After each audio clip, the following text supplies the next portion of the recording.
So, ayan, hello, good morning. Ayan, so ito yung tanong. Saan ba magsisimula ang tamang pagdidisiplina sa ating mga anak? Sa bahay ba, nakasama ang mga magulang? O sa school nakasama ang mga teachers, 'di ba? So napakadali lang 'yan sagutin, 'di ba? So magsisimula po ang mga bata dapat sa bahay pa lang, at ang dapat unang nagtuturo ng pagdidisiplina sa ating mga anak ay tayo pong mga magulang. Ano po? Tayo dapat mga magulang, hindi po ang teacher sa school. Ang teacher po ay pangalawang parents lang yan. Iba naman pong usapan yan. Pagdating sa bahay sa mga anak natin, dapat tayo ang nagdidisiplina niyan. Dapat bago pa lang yan lumabas ng bahay at nagkaisip yan, doon na natin yan dapat tinuturuan ng tamang pagdisiplina. And then bago natin yan papasukin sa school, dapat na-mold na po natin yan. At ang tamang pagdidisiplina po, kailangan saan ba dapat magsisimula?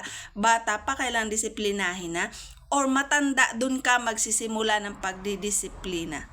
Diba? Dapat bata pa lang disiplinahin na po natin yung mga anak natin.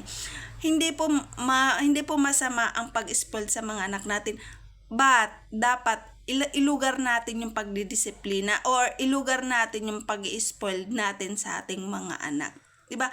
Kasi dapat kailangan dapat utay-utay. Kumaga unti-unti natin ipapaintindi sa kanila, kasi bata pa, hindi mo naman kailangan turuan niya na agad na pang matanda na, 'di ba? So utay-utay hanggang depende 'yon sa edad nila na ganito, simpleng pagdidisiplina, ganito. Habang pagtagal maisip nila, ganito po pala. Kasi hindi naman yan halimbawa nga, 'di ba, kaya nga may daycare, kaya nga may kinder eh. Iba ang turo sa daycare hanggang sa grade 1. 'Di ba? Unti-unti, step by step yung pagdidisiplina na dapat sa bata. 'Di ba? Alam nga naman papasukin mo yan halimbawa sa school, grade 6 agad. 'Di ba? Dapat alam na natin yan na magsisimula sila sa kinder or daycare. Step by step. Ganon. Kasi dapat pag hindi po natin yan na-disiplina ang ating mga anak, at dapat po isa pa, dapat kailangan natatakot sa atin ang mga anak. Dapat ang mga anak natin may kinakatakutan. Sino yun? Tayong mga magulang. In terms of discipline, kailangan dapat natin yan disiplinahin hanggang sa paglaki nila, hanggang sa paglabas nila ng bahay, may kinakatakutan sila, may disiplina sila sa sarili nila. No, hanggang sa paglaki po niyan, kapag hindi po natin yan naturuan pa lang sa bahay natin, for sure, sakit ng lipunan po yan. Sinasabi ko po sa inyo, merong mga kabataan, aminin man na po natin sa hindi, merong mga kabataan talagang alam na natin na ang hirap ng disiplinahin. Bakit? Saan yan po nagsisimula? Sino ang masisisi? Tayong mga magulang. 'Di ba? Alam nga naman yung presidente ang sisihin dahil sa ugali ng anak natin. Alam nga naman si teachers ang disiplinahin dahil sa anak natin. 'Di ba?